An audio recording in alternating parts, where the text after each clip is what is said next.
Hi, I'm Dave from Military Antiques Toronto, and today I'm going to show you, well, the tiniest bit of what's come in this week. It's been insane. Some days are like five different six collections walking in the door. In general, we're buying them all. Occasionally, someone gets silly and thinks that they know more, and someone told them this is worth $1 million, and well, keep it. I had a guy come in today offering me a D-Mag bayonet cut down German Imperial World War One, and he's like started at a ridiculous price, and I'm like, I can't even make you a counter offer because you started so high that it's not even worth it. And then he comes down a bunch, and I'm like, no, I'm out because you're just going to be insulted. So I'm out. I'm not going to buy it. So, and I asked him why he was selling it, and he's like, well, I don't really collect it. My friend gave it to me, and I'm like, and then looking at his other half, and she's like, not saying anything. She's kind of smiling, and I'm just like, okay, you know what? Keep it. Don't worry about it. Whatever. It takes all kinds. Anyways, enough of my blathering on. It's been crazy with the amount of stuff that's walking in.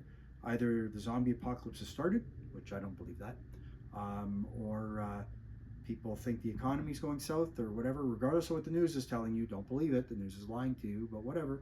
I don't know everything, but I know what I see and I know what's going on. So, anyways, some cool stuff I picked up. This actually has been here for a few weeks. I actually have his mess dress, and I haven't gotten around to do anything with it yet because it just comes down to time. So it's a beautiful pre-war, post-World War One officer's peak cap, Canadian Field Artillery. Very nice, beautiful braid on the peak. Remember I said to you about the size of the peak, and the earlier one and a later is much bigger. This is a nice early naval pattern type peak that's nice and short. Anyways, beautiful condition, gorgeous doe skin material. It's named inside to G.G. King. It's got a label for Hawks & Co. And then and it's got a fabric sweatband instead of a leather, which is unusual in my mind, but it's still very nice. And then I happen to look under this, and there's a name in there. See it? His name is Crean, RCA, dated 1923, it looks like. So, oh, and it's actually named right in there. Okay. G.G. King for Coburg. Okay. Well, I guess that's easy enough to research. Um, Maybe he's Coburg Heavy Battery. Who knows? I'll have to look that up. I didn't think of that. I just saw that. Actually, I didn't notice it was named in there. Um, it's a beautiful hat, gorgeous condition. That will get listed. It is not listed yet, but stupendous example of early artillery officers peak cap with the Canada banner instead of Ubique, which would make it theoretically the Canada banner makes it specifically World War One instead of post World War One. But this is clearly dated. Obviously, during transitional periods, they did things like that. Um, this walked in. This walked in a couple days ago. 1796 cavalry trooper sword. It is, it's not mint. I hate to do this, touch the blade even, but I will. You can see pitting on the blade. It's not perfect. There is no etching on the blade. There's no regiment designation on the blade, except for right here on the langet. It's marked 20th LR. So I had to ask, I had to call a lifeline as they do on those stupid TV shows. And I sent a text message out to someone who identified it for me easily as, because I'm looking at going 20 LR. What's LR? Like, can't be Lancashire Regiment. It's got to be something else. So it's LR. So it's 20th Light Dragoons, also known as a 20th Light Regiment. So that's kind of neat. And as you can see right here, 20 LR. I want to guess that's 3rd Squadron. Now, to me, that's Escadron, but all right, whatever. 3rd Squadron, rack number 57. And it's also marked there 57. It's an Osborne sword. You can see right there. So that kind of dates it as to the era. It's not mint, but that's a nice sword. So that'll get listed when we can. This helmet walked in. Nice helmet. It's certainly not perfect. It's got some issues. It's missing the liner. It's not perfect. I looked at it and went, okay, it is a Pioneer, Guard Pioneer officers. Great. So I paid him pretty good money for it, truthfully. It wasn't $1. And I texted a friend of mine after, and actually, no, my fired employee, let's get that right, and who will see this and laugh. And he's like, called me right away. He's like, you know what that is? I'm like, yeah, it's a Guard Pioneer officer sword. So, officer's pick club. He's like, no, that's a general's. Look at the fluted spike. And I went, oh, yeah. So, but the problem is condition. Can this be restored? Can this be pushed back up? I'm sure it could. Will I do it? Honestly, I don't like messing with stuff, so probably not. Nice walk-in, not something you find every day. I wish the liner was there. I wish it was in better condition. I wish this was not messed up on the rear visor. But you know what? This is just bad storage. This could easily clean up beautifully and be a very rare helmet. But you know what? I don't really want to mess with it, so I'll just leave it as is, I think, for now. We'll see. Trench art. Well, I got trench art. This walked in the door today. DCM, 44th Battalion. There's one guy I know who collects 44th Battalion. And nice metal, named to Private, I had to write this down or I was going to mess it up, J. Belasco from the 44th Battalion. I looked up his citation. It's a late November citation for charging machine guns. Nice metal. It's properly named on the rim. There you go, George V, Distinguished Conduct. And then on the rim there's his number and name. And it doesn't say the battalion, but very nice piece. It wasn't $1. I bought it from a guy who put it on Facebook, and I guess somebody didn't like how he didn't put a price or whatever, so they kicked him off, whatever, and he happened to walk in here, and I didn't know who he was before he pulled it out, but as soon as I saw it, I'm like, I've saw that before. Whatever, it's all good. This is cool. It's a mess gong, and it rings nicely. So now you're buying the round, right? What's neat about this is that it is Royal Flying Corps, and it's Canadian. Well, the shell's Canadian, so that's a nice piece of wing propeller, and you know, very cool.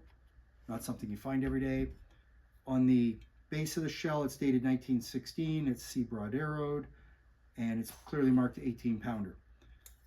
Around it is Royal Flying Corps, and on the other side is 12th Squadron, RFC, France, 1917. To say this is really cool is putting it mild. Certainly not something you find every day, regardless of all the reproduction stuff that's out there, that people are messing with stuff. This is actually, I have no question about its authenticity. That is really a nice piece to 12th Squadron. And hopefully you can see the markings on the base here, 1916, sea broad arrowed there, and there's two of them, and there, 18 This is really cool, and it slides in really nicely into this little bracket that's been made with right there, as the dog gives himself a shake. And there you go. Very neat piece. This has not been listed yet. I got to get that done. It's one more thing. There's just not enough time in the day, it would appear. So there's that. And then these two cool pieces. I normally don't buy trench art, truthfully. Let's see, two stores ago before I moved to this current location. So this is a bit ago. Some very attractive lady came in with some trench art, and it was French trench art shells, and I'm looking at them and I'm like, yeah. And of course, no one in the store was paying attention to the trench art shells. We're all looking at the lady, and yeah. So I made a deal with her. I paid her. She walked out the door. We all ran to the door and looked down the street. And then I walked back and I looked at the counter and I went, crap, they're all fake. Oh well, live and learn. I don't do that again. So every time someone comes in, no matter who they are, I'm making sure I'm looking at the stuff instead of them. She was very attractive though, but whatever. I eventually got rid of those. I sold them as reproductions. I broke even. The person who bought them, you know, I told them they weren't right, and they were happy with that. The price was right, so they were happy. So So that's why I don't really buy a lot of trench art, but these are stupendous. So, Turkish World War One aircraft, like unreal. This thing spins. It's wood and metal. It's beautiful. Little compass on it. Let's see if I should. How shall I put this down so I don't ruin it? Don't want to break anything. There you go. As I fly my airplane. So compass is right there. 1915. It's a German round. I can't see any other markings on there. There's the shell and there's a wood base to it with a crushed velvet. Obviously old, but hey, you can age anything, I guess. But this is pretty cool, I think. 1950. This is amazing. It's a cool piece. Very cool piece. Let's see. I'll just go back together. And you know what? I'll just show you. Definitely. Just nice, righteous trench. Collect it, but I don't. But this is very nice. And oh, look, it spins like a record. Right round, don't you know? So there's that. This is very cool too. Imperial German trench art. I think this, it does come off. It does spin off. Let's see. This came with it. I don't know. Whatever. Came with it. So I'll sell it with it. But you can see a nice little eagle here and a picture of the guy's, I assume, daughter. And then a little brass plaque that's hand done. I'm going to try and pronounce it. 1914 and 1918 on it with a little ashtray. Very cool piece. This does spin and come off, but I don't want to mess with it too much in case I break something, because I'm not going to fix it and I don't know how, so I'm not going to bother. But there, the wording, and you can just, this is just a really amazing piece of trench art. I can turn it upside down because I know that it's not going to unscrew, but it's a serious wow piece. Like, I don't collect this stuff, but this is ultra cool. Not something you find every day. So that is the tiny bit of the items that have come in this week. And tiny bit is being very polite. It doesn't stop, but that's okay. I guess that's a good thing. That's what I'm in business for, is to buy the stuff and sell it. Anyways, thanks for looking. Follow me on YouTube, Facebook, Instagram. Check out my website, militaryantiquestoronto.com. You know what? You never know what's going to walk in the door. I don't believe what walks in the door half the time. I don't believe what people call me about sometimes. And sometimes it's something stupid. But normally it's fine. It's all good. You know what? It's just stuff. And be happy. Life's short. Enjoy it. Thanks for looking. Take care. Bye.